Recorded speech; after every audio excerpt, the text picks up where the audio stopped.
je vais poser la deuxième question qui est celle de Monsieur Idriss Koné de France, notre habitué, notre top 10 en fait des questions, qui se pose une question qui fondamentalement est posée, et je pense que là ça va intéresser même les enfants musulmans, puisque vous savez aujourd'hui on a beaucoup de débats sur la question des menus de substitution, sur des questions de laïcité, etc. C'est un débat plutôt franco-français. Plutôt franco-français, c'est vrai. Mais, mais c'est vrai que quand j'étais jeune, par exemple à l'école, on nous posait souvent cette question. Peut-être que l'on est en majorité français ici, donc, mais on nous posait souvent cette question, mais pourquoi tu manges pas de porc? Pourquoi vous mangez pas de porc? C'est tellement bon le saucisson, etc. Bon, on a entendu ça des milliers et des milliers de fois. Peut-être pour les jeunes, ceux qui nous écoutent, et je sais qu'il y en a pas mal, éclaircissons une bonne fois pour tous ce débat. Pourquoi il est interdit de manger du porc en islam?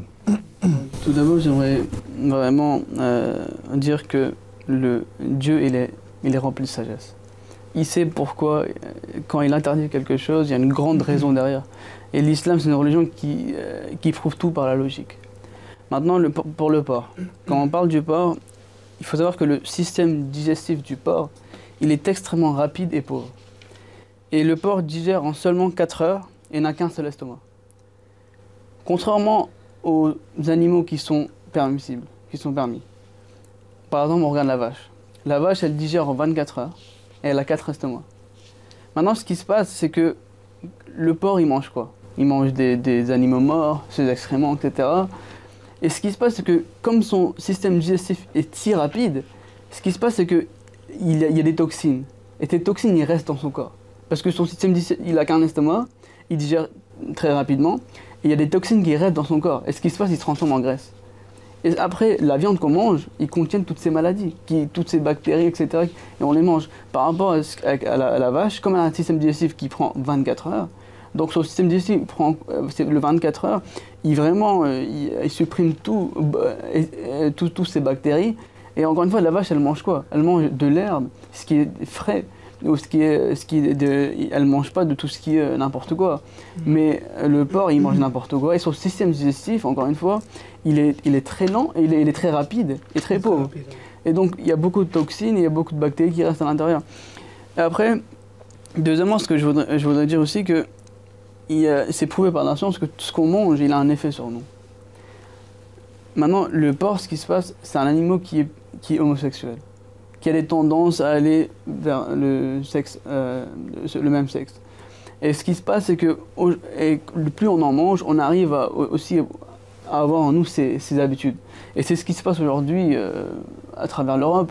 On est vraiment clair que cette indécence, elle est en train de se répandre à une vitesse assez extraordinaire. C'est que les gens, ils ne comprennent même plus pourquoi, c'est quoi le problème dans ce truc-là, dans ce phénomène-là. Mais c'est clair que le porc, il a ce caractéristique en lui. Par exemple, il mange ses petits. Et aujourd'hui, quand on regarde les maisons de retraite, etc., on voit vraiment que voilà, ça aussi, ça augmente également. Donc ce qu'on mange, il a aussi un effet sur nous. Et c'est ce qui est en train de se passer aujourd'hui. Maintenant, donc le porc, l'interdiction du porc est logique, et c'est rempli de sagesse. Encore une fois, c'est pas une chose qui est illogique ou qui est pas. Je voudrais dire aussi que ne pas manger de porc, eh bien, c'est pas grand-chose, quoi. Parce que Dieu nous a permis de manger beaucoup de choses.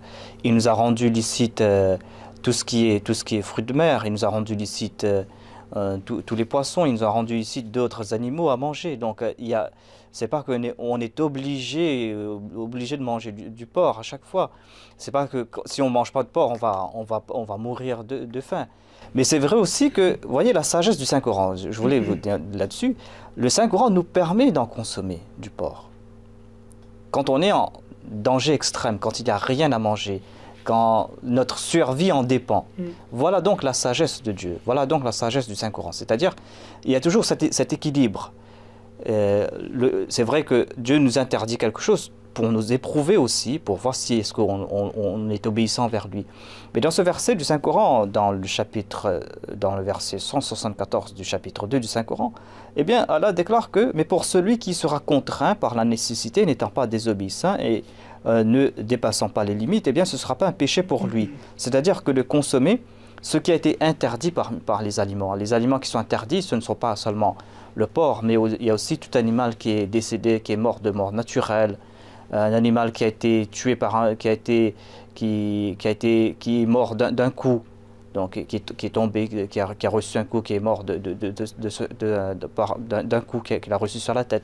Donc il y a toutes ces interdictions alimentaires en islam, mais Dieu nous donne la permission aussi d'en consommer quand on est vraiment dans un état de survie. Donc c'est une interdiction de raison, hein, plus qu'une interdiction générale et totalement d'accord. Alors, Jazakallah pour ces réponses combinées. Je pense qu'on a à peu près brossé les raisons pour lesquelles le porc est interdit. Mais moi, je sais que c'est vrai que le porc est un animal beaucoup plus sale que les autres, et il y a maintes et maintes aujourd'hui documentaires qui sont réalisés. Enfin, c'est vrai que ce qui est applicable pour le porc dans l'industrie aujourd'hui, on va dire de la viande, etc. Pour l'heure, je parle d'un contexte purement européen et occidental, comme il y a des productions en masse qui doivent être réalisées pour satisfaire la demande de consommation des personnes. Je sais que dans l'industrie de ce que l'on appelle le halal, il y a également des problèmes de redistribution de la viande, etc., ou de la manière dont c'est fait. Mais en tout cas, concernant la viande porcine, c'est vrai que c'est une viande c'est un animal qui se roule dans la boue, qui mange ses propres enfants, qui est sale, qui est prêt d'ailleurs à tout manger lorsqu'il a faim.